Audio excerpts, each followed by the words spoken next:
ꯑꯩꯈꯣꯏꯒꯤ ꯁꯤꯗꯕꯨ ꯃꯤꯇꯣꯞ ꯊꯝꯖꯜꯂꯝꯒꯅꯤ ꯑꯩꯈꯣꯏ ꯃꯤ ꯃꯁꯤꯡ ꯌꯥꯝꯅ ꯍꯦꯟꯒꯠꯂꯝꯒꯅꯤ ꯒꯥꯏ ꯌꯥꯕ꯭ꯔꯣ ꯑꯥꯏ ꯈꯨꯟꯖꯦꯟꯕꯝ ꯀꯕꯔꯁꯇꯥꯟꯗꯨꯕꯨ ꯁꯦꯁꯝꯃꯩ ꯐꯨꯡꯒꯤꯁꯤ ꯌꯥꯔꯛꯀꯗꯕ ꯃꯥꯂꯥ ꯅꯪꯒꯤ ꯃꯥꯂꯥ ꯅꯠꯇꯦ ꯁꯨꯝ ꯇꯣꯏꯅ ꯂꯥꯛꯁꯜꯂꯛꯑꯗꯤ ꯀꯩꯅꯣꯝ ꯍꯥꯏꯔꯛꯀꯗꯣꯔꯤꯕꯅꯦ ꯁꯤ ꯈꯪꯗ꯭ꯔꯦꯕ ꯃꯣꯏꯅ ꯑꯗꯨꯝꯕ ꯈꯪꯗꯕ ꯕ꯭ꯔꯦꯟ ꯁꯣꯏꯗꯕꯁꯤꯡꯗꯨꯅ ꯉꯥꯡꯕ ꯋꯥꯗꯨꯗ ꯑꯩꯈꯣꯏꯅ ꯅꯩꯅꯔꯒ ꯑꯣꯖꯥ ꯇꯣꯄꯤꯒꯨꯝꯕ ꯑꯃ ꯐꯥꯎꯍꯟꯅꯤꯡꯉꯥꯏꯗꯃꯛꯇ ꯚꯥꯏꯔꯦꯜ ꯆꯠꯍꯟꯅꯤꯡꯉꯥꯏꯗꯃꯛꯇ ꯃꯃꯤꯡ ꯂꯩꯇ꯭ꯔꯕ ꯃꯤꯗꯨ ꯆꯤꯡꯈꯠꯅꯕ ꯍꯣꯠꯅꯕꯁꯦ ꯑꯩꯈꯣꯏꯒꯤ ꯅꯍꯥꯔꯣꯟꯁꯤꯡ ꯇꯧꯕꯤꯔꯅꯨ ꯁꯤꯅꯦ ꯍꯥꯏꯅꯤꯡꯉꯤꯁꯦ ꯃꯐꯝ ꯆꯥꯕ ꯖꯒꯥꯗ ꯑꯩꯈꯣꯏ ꯇꯧꯅꯁꯦꯕ ꯑꯗꯨꯅ ꯍꯥꯏꯅꯤꯡꯕ ꯋꯥꯗꯤ ꯃꯌꯥꯝ ꯂꯩ ꯑꯗꯨꯕꯨ ꯑꯩꯅ ꯍꯥꯏꯖꯅꯤꯡꯕꯁꯤ ꯑꯃꯨꯛꯅ ꯆꯪꯁꯜꯂꯛꯄ ꯑꯦꯅꯤ ꯊꯕꯛ ꯊꯧꯔꯝ ꯈꯨꯗꯤꯡꯃꯛꯇ MMWꯕꯨꯁꯨ ꯅꯤꯡꯁꯤꯡꯕꯤꯌꯨ ꯌꯥꯝꯅ ꯍꯔꯥꯎꯔꯦ ꯌꯥꯝ ꯅꯨꯡꯉꯥꯏꯔꯦ ꯁꯨꯃꯥꯏꯅ ꯋꯥꯔꯃꯥꯒꯤ ꯕꯣꯗꯤ ꯑꯃ ꯊꯣꯛꯂꯛꯇꯅ ꯊꯕꯛ ꯇꯧꯕ ꯍꯧꯔꯛꯇꯅ ꯁꯨꯃꯥꯏꯅ ꯂꯩꯕꯁꯦ ꯑꯩ ꯁꯉꯥꯏꯐꯝꯗ ꯑꯣꯏꯔꯝꯒꯅꯤ ꯑꯍꯥꯟꯕꯒꯤ ꯄꯨꯅꯤꯡꯒꯤ ꯃꯇꯝꯁꯦ ꯑꯗꯩꯗ ꯑꯗꯨꯒꯤ ꯄ꯭ꯔꯣꯒ꯭ꯔꯥꯝꯗꯨꯗ ꯑꯩꯁꯦ ꯐꯦꯁꯕꯨꯛꯇ ꯑꯗꯨꯝ ꯌꯦꯡꯉꯦ ꯌꯥꯝ ꯑꯩꯉꯣꯟꯗ ꯋꯥꯈꯜ ꯌꯥꯝ ꯅꯨꯡꯉꯥꯏꯖꯈꯤꯕ ꯍꯥꯏꯇꯥꯔꯦ ꯑꯗꯣ ꯑꯩꯅ ꯑꯃꯨꯛꯇ ꯑꯩꯅ ꯍꯥꯏꯗꯤ ꯑꯩꯒꯤ ꯃꯥꯏꯀꯩꯗꯒꯤ ꯁꯨꯝ ꯁꯖꯦꯁꯟ ꯅꯠꯇꯦ ꯃꯁꯤ ꯗꯤꯁꯀꯁꯟꯅꯤ ꯑꯩꯅ ꯍꯥꯏꯖꯅꯤꯡꯕꯁꯦ ꯑꯩꯈꯣꯏꯒꯤ ꯐꯪꯁꯟꯒꯨꯝꯕ ꯑꯗꯒꯤ ꯃꯗ꯭ꯔꯁꯥꯒꯤ ꯑꯩꯈꯣꯏꯒꯤ ꯖꯜꯁꯥꯒꯨꯝꯕ ꯄ꯭ꯔꯣꯒ꯭ꯔꯥꯝ ꯇꯧꯕ ꯀꯥꯟꯗꯅꯦ ꯑꯩꯈꯣꯏꯅ ꯍꯣꯏꯅ ꯈꯪꯅꯔꯕ ꯃꯤꯁꯤꯡꯗꯣ ꯁꯝꯅ ꯍꯥꯏꯔꯀꯥꯟꯗ ꯁꯦꯟ ꯆꯥꯎꯅ ꯆꯥꯎꯅ ꯄꯤꯕ ꯉꯝꯕ ꯃꯤꯁꯤꯡꯗꯣ ꯗꯥꯏꯁꯇ ꯄꯨꯈꯠꯄꯤꯁꯦ ꯁꯤꯁꯦ ꯑꯝꯇꯪ ꯑꯃꯨꯛꯅ ꯃꯁꯤ ꯑꯍꯥꯟꯕ ꯑꯦꯖꯦꯟꯗꯥꯗ ꯑꯩ ꯅꯩꯅꯍꯟꯅꯤꯡꯉꯦ ꯃꯁꯤꯒꯤ ꯃꯇꯥꯡꯁꯦ ꯁ꯭ꯋꯥꯏꯁꯤꯗ ꯑꯇꯣꯞꯄ ꯑꯩꯈꯣꯏꯒꯤ ꯑꯇꯣꯞꯄ ꯁꯤఎꯁꯑꯣ ꯃꯌꯥꯝꯁꯤꯡ ꯑꯩꯈꯣꯏꯗ ꯐꯝꯃꯤꯟꯅꯀꯥꯟꯗ ꯑꯩꯈꯣꯏꯗ ꯀꯣꯏꯁꯟ ꯌꯥꯝ ꯇꯧꯔꯛꯄ ꯌꯥꯎꯋꯦꯕ ꯃꯤꯌꯥꯝꯒꯤꯗꯃꯛꯇ ꯀꯔꯤ ꯇꯧꯔꯤꯃꯣꯁꯨ ꯁꯨꯈꯪ ꯈꯪꯗꯕꯁꯤꯡꯗꯨꯅ ꯑꯩ ꯁꯟꯂꯝꯒꯤ ꯄꯩꯁꯥ ꯄꯨꯊꯣꯛꯑꯦꯅ ꯍꯦꯛꯇ ꯊꯣꯛ ꯍꯥꯏꯖꯜꯂꯛꯑꯀꯥꯟꯗ ꯗꯥꯏꯁꯇ ꯄꯨꯈꯠꯂꯛꯄꯒꯨꯝꯕ ꯑꯗꯨꯅ ꯉꯁꯥꯏ ꯁꯦꯡꯅ ꯑꯣꯏꯅ ꯈꯜꯂꯀꯥꯟꯗ ꯉꯁꯥꯏ ꯑꯗꯨꯗꯒꯤ ꯉꯁꯥꯏ ꯑꯩꯈꯣꯏꯒꯤ ꯑꯌꯥꯝꯕꯔꯦꯁ ꯍꯥꯏꯕ ꯗ꯭ꯔꯒꯀꯤ ꯃꯇꯥꯡ ꯑꯃ ꯍꯥꯏꯔꯤꯗꯣ ꯑꯗꯨꯋꯥꯏꯗꯨ ꯁꯦꯡꯅ ꯑꯣꯏꯅ ꯈꯟꯗꯅ ꯉꯁꯥꯏꯒꯤ ꯑꯩꯈꯣꯏꯗ ꯁꯨꯝꯕ ꯑꯥꯏꯟꯅ ꯌꯥꯗꯕ ꯑꯦꯟꯇꯤ ꯁꯣꯁꯤꯌꯦꯜ ꯏꯂꯤꯃꯦꯟꯁꯤꯡꯁꯤ ꯃꯁꯤꯡ ꯅꯣꯡꯃ ꯅꯣꯡꯃꯒꯤ ꯁꯨꯝ ꯍꯦꯟꯒꯠꯂꯛꯑꯦꯕ ꯁꯤꯁꯨ ꯃꯆꯥꯛ ꯑꯃꯈꯛꯅꯦꯕ ꯁꯦꯡꯅ ꯑꯣꯏꯅ ꯈꯟꯗꯣꯛꯈ꯭ꯔꯦꯕ ꯁꯦꯡꯗꯕ ꯀꯂꯞ ꯇꯣꯉꯥꯟ ꯇꯣꯉꯥꯟ ꯍꯥꯏꯗꯣꯛꯂꯁꯤ ꯑꯗꯨꯅ ꯃꯇꯥꯡ ꯑꯁꯤꯗ ꯑꯃꯨꯛꯅ ꯇꯧꯔꯛꯄ ꯊꯕꯛ ꯊꯧꯔꯝ ꯈꯨꯗꯤꯡꯃꯛꯇ ꯃꯇꯝ ꯄꯨꯝꯅꯃꯛꯇ MMWꯒꯤ ꯁꯥꯏꯠꯇꯒꯤ ꯀooperation ꯄꯤꯖꯒꯅꯤ ꯑꯃꯗꯤ ꯁꯣꯖꯣꯛ ꯄꯤꯒꯅꯤ ꯑꯩꯈꯣꯏꯅ ꯇꯧꯔꯛꯄ ꯊꯕꯛ ꯊꯧꯔꯝ ꯈꯨꯗꯤꯡꯃꯛꯇꯁꯨ ꯑꯃꯨꯛꯀ ꯃꯇꯝ ꯆꯥꯅ ꯄꯥꯎ ꯐꯥꯎꯅꯔꯒ ꯑꯩꯈꯣꯏ ꯆꯠꯃꯤꯟꯅꯁꯤ ꯑꯗꯨꯒ ꯑꯩꯒꯤ ꯀꯂꯝ ꯈꯥꯏꯅ ꯈꯥꯏꯅ ꯑꯩꯈꯣꯏ ꯇꯧꯅꯔꯛꯄ ꯃꯇꯝꯗ ꯌꯨꯅꯤꯇꯤ ꯑꯦꯟड ꯑꯟꯗꯔꯁꯇꯦꯟꯗꯤꯡꯁꯤ ꯂꯩꯔꯒꯅꯤ ꯍꯥꯏꯕ ꯋꯥꯐꯝ ꯑꯃꯁꯨ ꯄꯤꯔꯤꯕ ꯏꯁꯥꯒꯤ ꯑꯆꯤꯟꯕ ꯊꯕꯛ ꯍꯨꯟꯗꯣꯛꯑꯝꯃꯒ ꯑꯁꯤꯒꯨꯝꯕ ꯄ꯭ꯔꯣꯒ꯭ꯔꯥꯝ ꯑꯃꯁꯨ ꯌꯥꯎꯗꯕ ꯌꯥꯗꯦ ꯍꯥꯏꯅ ꯂꯦꯡꯕꯤꯔꯛꯂꯤꯕ ꯑꯣꯂꯃꯥꯏ ꯀꯤꯔꯥꯝ ꯑꯍꯜ ꯂꯃꯟ ꯃꯔꯨꯞ ꯃꯄꯥꯡ amadi tongan-tongan civil society organizer ki executive amadi office prayer singbu ai market ki kai pumna boseri loina nasigi program asibo manipur ki kazin puya thungai on bila magi damakta mafam masuda hajar wada hara hara wala diba iram damasigi electronic and print media ki sinau simbuso ai market ki kai pumna boseri thoidroga wa hai ni ngai di leite ai koi roi ko pai daga sam ra hena tapi tambi ngamba ai koi kadai de kari sui ki da gi hai da matam puna makta sena bi riba olmai kiram singna mang da phamaga madi dais da phamaga leiraga kari su khangja da ba hai da baina wa ngang ba hai basi yam da loba platform ma khami sine na an dai sege senga ai koi da angang oi ri matam da thena sawa ai sana thena zo bai tare ai mangi phal dagini ai khoi da mangi phal zaneto lamagi matam tugi sadar se khoi gi hauso ji leri masa leri hauso na khoi jameki sadar oidra na mingwan hanga sabada mesawriya din marubina jameki sadar oiri ngai peratai khoi thena za hobi hai da han ba khira angang wali thena puse zamet la e haraga di akoi si leba Zamil la ya have the series alimul masing la pada level pada series makoi thengna da hai da koi lambi da sumna namaz patam da koise salam masu natragana tukana ma da pham masu sumna gi kanom da tora masu makoi bija to koi na koi matam du siala me haujikal lady sing si pura koi halala ma da lei kre koi gi am sing su namaz patam da su adagi any time that I could animal mass which I told the Wisansi, I could arm sing the massing normal ways to make it. At the same time, they can be on a sigi. Ulma Council programmasi from Salvador. I in a Hazel in Masaki Amola, Am Babu Sinda. I saw the Hora. Animal massing which I told Java. I quite so no Magina Kata or other many Sinina as it is. Sena. Nasagi ꯑꯩꯈꯣꯏꯒꯤ unity and understanding ꯍꯥꯏꯕ ꯊꯤꯝꯁꯤꯗ ꯑꯩꯅ ꯂꯥꯛꯆꯔꯀꯥꯟꯗ ꯑꯩꯅ ꯍꯥꯏꯖꯅꯤꯡꯕꯁꯦ ꯃꯁꯤ ꯑꯩꯈꯣꯏ ꯃꯁꯦꯜ unity ꯑꯣꯏꯅ understanding ꯂꯩꯅꯅ ꯊꯕꯛ ꯇꯧꯕ ꯉꯝꯒꯗꯧꯕꯁꯦ ꯑꯩꯅ ꯁꯨꯝ ꯊꯦꯡꯅꯖꯔꯛꯄ ꯍꯥꯏꯇꯥꯔꯦ ꯉꯁꯤ ꯃꯥꯡꯗ ꯁꯦꯝꯕꯤꯔꯤꯕ ꯑꯩꯈꯣꯏ ꯗꯥꯏꯁꯇ ꯂꯦꯡꯁꯟꯕꯤꯔꯤꯕ ꯑꯩꯒꯤ ꯑꯍꯜ ꯏꯕꯨꯡꯉꯣ ꯃꯤꯡ ꯑꯣꯏꯅ ꯍꯪꯒꯠꯆꯔꯕꯗ ꯕꯔꯤꯌꯥꯖꯤꯟ ꯁꯥ ꯑꯩꯈꯣꯏꯕꯨ ꯃꯇꯝ ꯄꯨꯝꯅꯃꯛꯇ ꯂꯝꯖꯤꯡ ꯂꯝꯇꯥꯛꯄꯤꯔꯒ ꯑꯩꯈꯣꯏꯅ ꯇꯧꯖꯔꯤꯕ ꯍꯩꯕꯣꯏ ꯍꯩꯇꯕꯣꯏ ꯐꯠꯇꯦ ꯊꯕꯛ ꯈꯔ ꯑꯁꯤꯗ ꯀꯗꯥꯏꯗ ꯀꯔꯤ ꯁꯣꯏꯈꯤꯒꯗꯒꯦ ꯍꯥꯏꯅ ꯑꯩꯈꯣꯏꯅ ꯈꯪꯂꯛꯇꯕ ꯃꯤꯀꯨꯞꯇ ꯁꯖꯦꯁꯟ ꯂꯧꯖꯔꯤꯕ ꯑꯗꯨꯒ ꯉꯁꯤꯒꯤ ꯄ꯭ꯔꯣꯒ꯭ꯔꯥꯝ ꯑꯦꯡꯀꯔ ꯑꯣꯏꯔꯤꯕ ꯑꯩꯈꯣꯏꯒꯤ ꯃꯨꯛꯇꯤ ꯁꯥꯍꯕ ꯀꯔꯤꯒꯨꯝꯕ ꯇꯟꯖꯥ ꯍꯦꯛ ꯎꯖꯜꯂꯛꯄ ꯑꯩꯈꯣꯏꯒꯤ ꯃꯤꯐꯝꯗ ꯁꯔꯥꯁꯔꯦꯠꯀꯤ ꯑꯣꯏꯕ ꯋꯥꯐꯝ ꯂꯥꯛꯄ ꯃꯇꯝꯗ ꯏꯀꯣꯏ ꯀꯣꯏꯅꯗꯅ ꯑꯗꯨꯝ ꯃꯁꯥꯗ ꯑꯩꯈꯣꯏꯅ ꯕꯔꯥꯕꯔ ꯑꯗꯨꯝ ꯍꯪꯕ ꯑꯗꯨꯒ ꯑꯩꯈꯣꯏꯒꯤ ꯃꯦꯁꯥꯞ ꯑꯇꯥꯎ ꯑꯩꯈꯣꯏ ꯃꯨꯛꯇꯤ ꯑꯇꯥꯎ ꯑꯗꯒꯤ ꯑꯩꯈꯣꯏꯒꯤ ꯃꯦꯁꯥꯞ ꯁꯂꯥꯇꯨꯔ ꯁꯨꯃꯥꯏꯅ ꯑꯩꯈꯣꯏꯅ ꯇꯟꯖꯥ ꯎꯖꯜꯂꯛꯄ ꯐꯝꯖꯔꯤꯕ ꯑꯁꯨꯝꯕꯁꯤꯡ ꯑꯁꯤ ꯃꯃꯥꯡꯗ ꯑꯩꯈꯣꯏꯅ ꯊꯣꯏꯗꯣꯛꯅ ꯋꯥ ꯍꯥꯏꯅꯤꯡꯉꯥꯏ ꯂꯩꯇꯦ ꯑꯗꯨꯕꯨ ꯑꯩꯅ ꯍꯥꯏꯖꯅꯤꯡꯕꯁꯦ ꯑꯣꯜꯃꯥ ꯀꯥꯎꯟꯁꯤꯜꯅ ꯆꯪꯁꯟꯒꯗꯧꯕ ꯊꯕꯛꯁꯦ ꯑꯩꯈꯣꯏꯒꯤ ꯄꯣꯔꯝ ꯑꯃ ꯌꯥꯠꯄ ꯍꯥꯏꯇꯥꯔꯦ ꯑꯣꯜꯃꯥ ꯀꯥꯎꯟꯁꯤꯜꯅ ꯆꯪꯁꯟꯒꯗꯧꯕ ꯊꯕꯛ ꯄꯣꯔꯝ ꯑꯃ ꯌꯥꯠꯄ ꯑꯥꯝꯁꯣ ꯑꯩꯈꯣꯏꯒꯤ ꯑꯣꯜ ꯃꯅꯤꯄꯨꯔ ꯃꯨꯁꯂꯤꯝ ꯁ꯭ꯇꯨꯗꯦꯟ ꯑꯣꯔꯒꯅꯥꯏꯖꯦꯁꯟ ꯌꯥꯝꯅ ꯅꯨꯡꯁꯤꯕ ꯑꯩꯈꯣꯏꯒꯤ ꯁ꯭ꯇꯨꯗꯦꯟꯁꯤꯡꯒꯤ ꯑꯣꯏꯅꯗꯤ ꯐꯥꯗꯔ ꯑꯣꯔꯒꯅꯥꯏꯖꯦꯁꯟꯅꯤ ꯍꯥꯏꯗꯤ ꯑꯃꯨꯛꯀꯣꯛ ꯐꯥꯗꯔ ꯑꯣꯔꯒꯅꯥꯏꯖꯦꯁꯟꯅꯤ ꯂꯩꯔꯤꯕ ꯑꯩꯈꯣꯏꯒꯤ ꯍꯥꯏꯗꯤ ꯌꯥꯝ ꯀꯨꯏꯔꯕ ꯁꯥꯡꯅ ꯂꯩꯔꯛꯑꯕ ꯑꯗꯨꯕꯨ ꯑꯩꯒꯤ ꯏꯄꯥ ꯏꯃꯥꯅ ꯄꯤꯔꯝꯕ ꯄꯇꯥꯒꯤ ꯇꯥꯏꯞꯇ ꯁꯣꯇꯣꯒꯤ ꯇꯥꯏꯞꯇ ꯑꯩꯒꯤ ꯄ꯭ꯔꯣꯄꯔꯇꯤꯒꯤ ꯇꯥꯏꯞꯇ ꯁꯨꯝ ꯂꯩꯖꯟꯈ꯭ꯔꯕꯅꯤꯅ ꯑꯣꯔꯒꯅꯥꯏꯖꯦꯁꯟꯁꯤ ꯃꯊꯪ ꯁꯨꯝ ꯃꯆꯥ ꯀꯣꯛꯊꯣꯔꯛꯄꯅꯦ ꯄꯦꯟꯅꯔꯛꯇꯕꯗꯤ ꯃꯗꯨ ꯈꯪꯕ ꯍꯩꯕ ꯍꯥꯏꯕꯗꯤ ꯑꯩꯒꯤ ꯄꯦꯔꯠꯇ ꯈꯪꯗꯕ ꯃꯌꯥꯝ ꯂꯩꯔꯝꯒꯅꯤ ꯖꯁ ꯃꯃꯥꯡꯒꯤ ꯄ꯭ꯔꯦꯁꯤꯗꯦꯟ ꯄꯦꯔꯠꯇ ꯑꯈꯪꯕꯁꯨ ꯃꯌꯥꯝ ꯑꯃ ꯂꯩꯒꯅꯤ ꯇꯧꯕꯇꯕꯨ ꯄꯔꯁꯅꯦꯜ ꯑꯣꯏꯗ꯭ꯔꯒꯗꯤ ꯃꯤꯌꯥꯝꯒꯤ ꯊꯕꯛ ꯇꯧꯕ ꯑꯣꯔꯒꯅꯥꯏꯖꯦꯁꯟ ꯌꯥꯎꯕꯁꯤ ꯌꯥꯗ꯭ꯔꯕ꯭ꯔꯥ ꯑꯁꯤꯅꯦꯕ ꯑꯩꯅ ꯉꯁꯤ ꯄ꯭ꯔꯣꯒ꯭ꯔꯥꯝ ꯑꯁꯤ ꯈꯨꯗꯣꯡꯆꯥꯕ ꯂꯧꯔ ꯍꯪꯅꯤꯡꯉꯤꯁꯤ ꯄꯔꯁꯅꯦꯜ ꯑꯣꯏꯗ꯭ꯔꯒꯗꯤ ꯑꯩꯈꯣꯏꯒꯤ ꯍꯦꯛꯇ ꯑꯣꯔꯒꯅꯥꯏꯖꯦꯁꯟ ꯑꯃ ꯍꯦꯛꯇ ꯄꯨꯊꯣꯔꯛꯄꯒꯤ ꯊꯕꯛ ꯑꯃ ꯆꯠꯅꯕꯤ ꯑꯃ ꯆꯦꯡꯒꯨꯝ ꯁꯧꯕꯒꯨꯝ ꯁꯧꯔꯦ ꯌꯥꯔꯒꯗꯤ ꯑꯩꯈꯣꯏꯒꯤ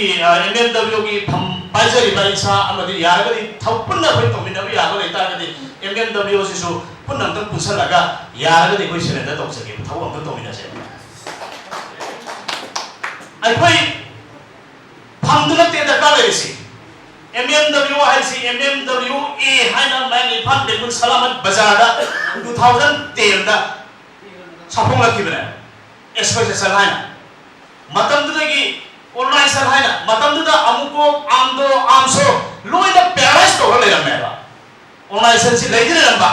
कला वाइदी की ले रंबा है मत्ते खरा कोई की CSO ऑर्गेनाइजेशन मांगम मेगा अब आज लेगा प्रेशर ग्रुप से कोई दरकार नहीं है ना कोई से आई जरिया स्टूडेंट यूनियन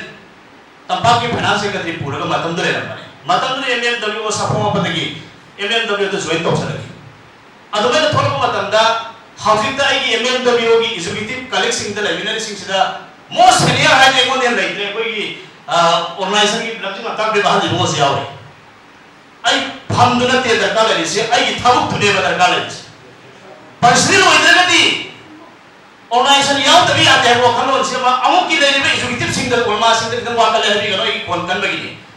मस्जिद थोकन भी करता लोग सीने रानी सेक्रेटरी वो इधर कभी आई ऑर्गेनाइजेशन तो थोक करते हैं वो खलो से मस्जिद बस है अमुक की नसी की मापो कुमन मिस्टर राइजर नहीं से मस्जिद थोकन भी करता लोग इंशाल्लाह नसीब हो गए कोई MMW तो सुमतुम बथोक पर इधर मतुम तो सुबह थोक करना बहुत लगनी जस्ट आई मतुम बथोक कर कोई तारी आई लाभ आई फंडे की सिलेंडर तोड़कर लेखी का नहीं MMW होते की अदो MMW होती मणिपुर मियाँ की अमदी आई की पांगन की आई की कौम की आई की जाति की दमकती है ना मरा थमुक्ति आई फंपाई जगह सो हाना की सांद्र सब चाला ये लाल पांगन बिना बिना देख चुका थमुक तो जगह है अदुना नसाई MMW पाई जब इस मोमदा अमुक सो अरे नसाई की कोई की वंगांग वे बना अबे की कनो दर कोई की किनो ने एड्रेस ते याव की तो आई ने याम नुआई तबा मसी आई की पुक थम वासे आई ते दोंग को हेता नांगल लेखरा आई हाइनिंगे आई दी हदर की 23 मे की ताहुन की थोप इरान से सिदैदा याम नुआई तबा थोबो मा लिनोंग दे कोई म्यूई मंगा सी की भी थोबो मा थरे नुमिसिदैदा मणिपुर दा अखोई की मैत्री के पांगन की इरान से थोकदरा हाइना मैत्री के पांगन का ताइना को खुंदाना उतर लेबदा मैत्री सिनाव प्रजा सिंह सुवाई पांगन सिंह सुवाई लोई ना पिक पिक लाओ ना नुमिना मखक ने मनुमिस सिदैदा मैं इथांदा आई एरिया दा आई इसाना सेरे मैं फाल की एसपीपीओ मतम दुकी सार बिमोचाल अमदि ओसी सार नवजीवन मसा यावरगा मैं फाल की कोई मैतै के पंगता ने एरिया से कोई मैं फाल की मैतै की लेरिबा सिविल सोसाइटी ऑर्गेनाइजेशन की लेरिबा ज्ञान दाबा सिंह दो कोई पाव फाम रगा मोय कोई फाम रगा कोई ड्राइव वे सट लेबा इराम से थोकतरा बा हाइदि मसी कन्फ्लिक्ट से थोकतरा बा ने कोई कन्ना मलदा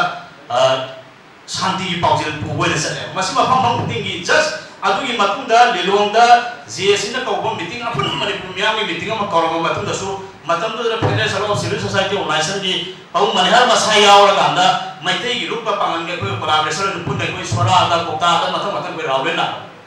मीटिंग चले मसुम पोस्ट थोकतरा बा अदुबो आइना हाइलिंग इदि मतुंदा कोई की जेएससी कापुगा मणिपुर सरकार के वरी साना मतुंदा आइगोंदा फिर तोर लाइदि बदलिको आइदि जेएससी की मिहु सिंगे ना वाली साबसंग की बतु मणिपुर पुंब की इशू है कि देखा ली लिलों का की इशू तुम है क्या जेएससी वाली साबसंग की बसे थानरी बा विलेज सिंग से की मिहु अमोम तक ये हम बिरम मगदी मधु की वाली साबसंग बतु लाले लागे है बगी नते सोल्यूशन को पूरा जो वेशन की बतु दी भाई तब तो वाली साबसंग दा थान को खुन खुन सिंग से की मिहु अमोम तक कलेक्टिवली सीएसओ सिंग की और सुन अमोम तक ये हम बिरम मगदी फटा बागा जते साइकी लोंगी पाइजे से नाउ सिंग योगी से सॉपी का नहीं हाइडिंग सिटी पेन दबा तो भोंग सिंह तकी अखोय ने मियाम की थौ तो ने अखोय दा हैर को वफम दुनी पर जाके हां मतम तो तौरी से अखोय की राय की पुन बसु पुन दसु लोंगी दे पुन दरु चला वाली साथो ने अतोप पुन सिंह ने मसा मरे को होरे खुजाव सिंह ने पुन मसा मसा की खंदब से मसी तो बिगनु सिने नानी अदुना लोइसला पदा अखोय की नारोन सिंह असाय की याबा राइस ना साइबी करे सोशल मीडिया दा सोशल मीडिया है से मसीता की सुसुम कोई प्रेसिडेंट से कोई सदर सामना होली बदो प्रेसिडेंट सिंह असी कोई तनाई फदबा कोई की सपिन दबा ऑर्गेनाइजेशन मायाम की मीटिंग में खल लेंगे असी अदुना प्रेसिडेंट आई सी औरम बने दरी खन थेंगे प्रेसिडेंट ना अंता हन सला को सेंगा कोई की एमएमडब्ल्यू की दाइस का का रिपोर्ट के है वो खलो दिसे लेते तो तबो प्रोग्राम दम नि ngaptang yaho rudraga di hai ne koi laksabani सेना मतुं तरफ प्रोग्राम दो प्रेसिडेंट सिंह आबे कोई सुविधा सिंह याव होना सके ngasi से कोई मीटिंग अनुभव मत लेदना कोई सिंह ngasi थवाई ला थरप ngam bidra aduna aina haijani madi कोई नहारों सिंह सोशल मीडिया की बसे थोसी ngran han effective bi manung da program amada ai phang du lo su bi paga yengba BJP की स्पोकपर्सन अमगा कांग्रेस की स्पोकपर्सन अमगा कोई शिव सनागी ओजा तोंबीगा मखोय हुंदी डिस्कशन सुन नै यंगम मे phang du lo su bi paga नोंगा सांदोरा मतुंदा अदैदा ओजा तोंबीना पॉइंट खरा यावगे आइसी स्क्रीन रिकॉर्ड लौरे फोन दे यावरे आइसी मसी थागत असुरा राइट आई थागत लौरेगे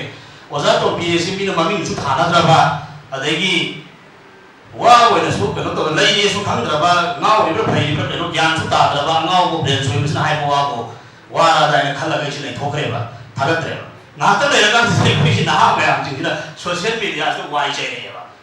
ओजा तोंबीना दुंगान ओजा तोंबीगुम बना मुस्लिम अखोगी पंगन मरता अतोपा धर्म माने जाति माने है पुसन पुसलगा लोली तंबिरेगा पंगन मसीन गन्ना पीरे है अखोन मागी वाद मवा लगो सुने थे मनमदी कम्युनिटी सुना पुनबा जे मोग पांथोक थिबे सिमिनार प्रोग्राम दा ओपन लाइन मतम त लाव प्रेवा पंगन की लेरिबा विलेज पुनग मरी मंगा लेरिबा पंगन दा भोंग सिंसा पुन सर्वे समिनरसी जेसीआरपी की म्यूजिक जी यावबिरो लेरिबा बैठे कम्युनिटी की मेजर कम्युनिटी की नत्रगा नागा की कुकी की सीएसओ की लीडर म्यान जो यावबिरो पुन नै कोइ ड्राइव समिनरसे मितो प्लेरम पानी पुलत मितो प्लेरम सिंसे तखो पर कोइ सुमान था तगेना था जगेना कोइ सिलेंडर तौले के हुजी सु तौनी तराई देखि पुंजे में कवर दे सम कवर फोन बे आ बसना तबाई कोइ किसको मितो थमजनम गने कोइ मी मसिंग यामन हेगा तमनि गाय या ब्रो आय पुंजे में कवर दाम दु से समय भूंगी सी हरकत दवा माला हुनन की माला गते सुन तोय लसला ती गनो हरकत होइबे शिखम दे बा होइना अदु मखम द ब्रेन सोले बसिंग नांगो वाल ते पेना नै नरगो जा तो बिगुम बम भवन निगे दमकता बारे धर निगे दमकता ममिंग लेत्र मिरु सिंह का भवन बसे कोइ नारोन सिंह तो बिना तो सिले डायरेंगिस मखम साब सगा दai कोइ तो मसेबा अदुना हाइलिंग वादी में आमले अदुबो आइना हाइजनि मसे अमुक नसन सलपा एनी थबु थरम दिमकता एमएमडब्ल्यू बसुनिंग सिंह बिरो यामना हरावले याम नुमाय सुमाइना वरमागी बॉडी एम थोलतना तब हौरतरा समय लेबसे संगाई फमदा बनमनि आहामगी पुनिगी बसे अदैदा अदुगी प्रोग्राम दुदा इसे फेसबुक तदम येंगे याम आई मोदा वखन याम नुवाइजे की भाईदा अदाइना अमुक्ता आइना भाईदे आइगी माइबेदगी सुम सजेशन नते मसी डिस्कशन नि आइना हाइजरिंग बसे कोइगी फंक्शन गुम्बा देखि मद्रसा के कोइ जलसा गुम्बा प्रोग्राम तो होगांदने आई कोइ नोइना खंगरबा मिसिंग तो सम हाइगन सेन साउन साउन पीबा गम मिसिंग तो दाइ तो बुखत पिसे सी सेम तक अमुक्ना मसी आम बेजे दादा आई नैधानिंगे मसी की उतार सोई दा तो बा कोई अतो बसी सो म्याम थिने कोई तो फामिना बा ने कोई तो क्वेश्चन याम तोर पे यावे म्याम नि नमते करी तोरे मो सुगन थम दब सिंगुना आई सदम की पेशा पुथो ए ने त तो हाइज लाका दाइ से तो पुरा पोंबा अदु न sai सिंग कोई ने खला का न sai अदु नि sai कोई की अयम रे sai बद्रक की मतंग मारि तो अदु आई लो सिंग कोई ने खन न sai की आई कोई द सुंबा आइन ने यादबा एंटी सोशल एलिमेंट सिंग मसिंग नो नो मगी सोम के गने के बा सिसु मसा का मत ने सेंग वही खतो करेबा सेंग तो कलप तो मानो है तो मसी अदुना मतांग असिदा अमुना तोर पथौ थ्रंगि मत मतम पुन मत एमएन दौर की साइड की कोऑपरेशन पिजगनी अमदी सोसो पिगनी अपुर तोर पथौ थ्रंगि मत सो अमुक मतम चारा पाव फाव ला पिसपिनसी अदुगा आई की कलम खाइन खाइन को तौना मतम त यूनिटी एंड अंडरस्टैंडिंग से लेदगनी हाय को फम सो थंजरगा नसी वरे वांग मतासी मतांग सरे